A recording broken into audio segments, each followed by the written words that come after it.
I just have to say that I object strenuously to your use of the word hilarious.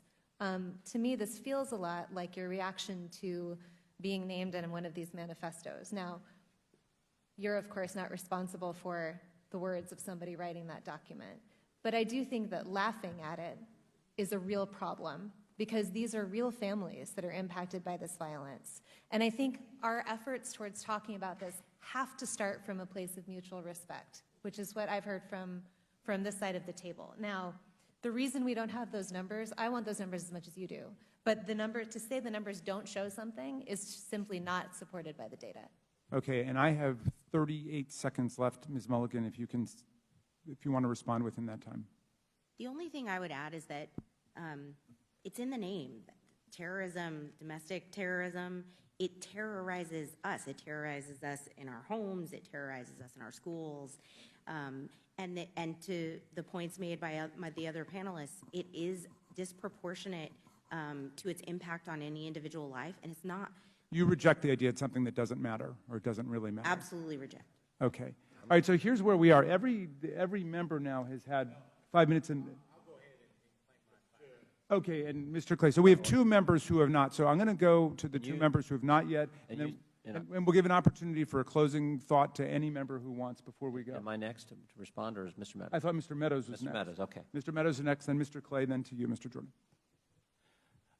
Ms. Owens, obviously this is a gang up on you. You know, we're giving these witnesses the ability to do a rebuttal on you, and so you know, I find it unfair, Ms. Ballou. I mean, you know, candidly, for you to show mutual respect and then you to go after Ms. Owens, it's not appropriate. So, Ms. Owens, you can have 4 minutes and 34 seconds to respond. However, yield for a second. I'll yield. Thank you. I believe, Ms. Owens, when you used the word hilarious, it was referencing the fact that no one had asked you a question. It wasn't to the subject matter of the hearing. Is that right?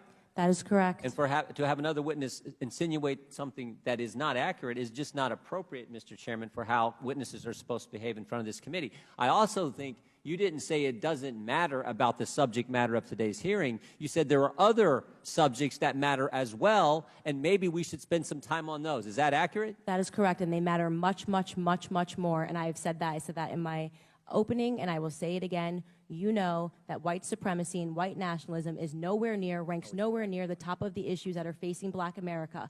And the reason that you are bringing them up in this room is because it is an attempt to make the election all about race, as the Democrats Not in my case, Ms. Owens. I'm sorry. Please do not characterize my motive. Mr. Chairman, it's my time. Yeah, it's my time. You've got your time, Mr. Meadows. I'll give you 3 more seconds.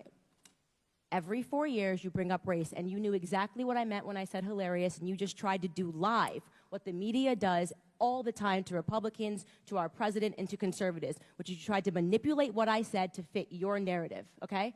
I was not referring to the subject matter that is hilarious. I said it's hilarious that we are sitting in this room today, and I've got 2 doctors and a missus, and nobody can give us real numbers that we can respond to so we can assess how big of a threat this is. Because you know that it is not as big of a threat as you are trying to make it out to be, so that you can manipulate. And the audacity of you to bring up the Christchurch shooting manifesto and make it seem as if I laughed at people that were slaughtered by a homicidal maniac is, in my opinion, absolutely despicable. And I think that we should be above that. To try to assign reality or any meaning to a homicidal maniac writing a manifesto, which, by the way, let the record show, also stated Spyro the Dragon, the child's cartoon, as a source of inspiration. He also cited Nelson Mandela as a source of information. I don't think that Nelson Mandela has inspired mosque shootings. You can correct me if you think I'm wrong. You would rather assign meaning to a homicidal maniac than to actually address the things that I said today that are actually harming Black America. Number 1, father absence. Number 2, the education system and the illiteracy rate. Illegal immigration ranks high, abortion ranks high, white supremacy and white nationalism, if I had to make a list again of 100 things, would not be on it. This hearing, in my opinion, is a farce, and it is ironic that you're sitting here and you're having 3 Caucasian people testify and tell you what their expertise are. Do I know what my expertise are? Black in America. I've been Black in America my whole life, all 30 years, and I can tell you that you guys have done the exact same thing every 4 years ahead of an election cycle, and it needs to stop. I'll yield back. Thank you, Mr. Meadows. And now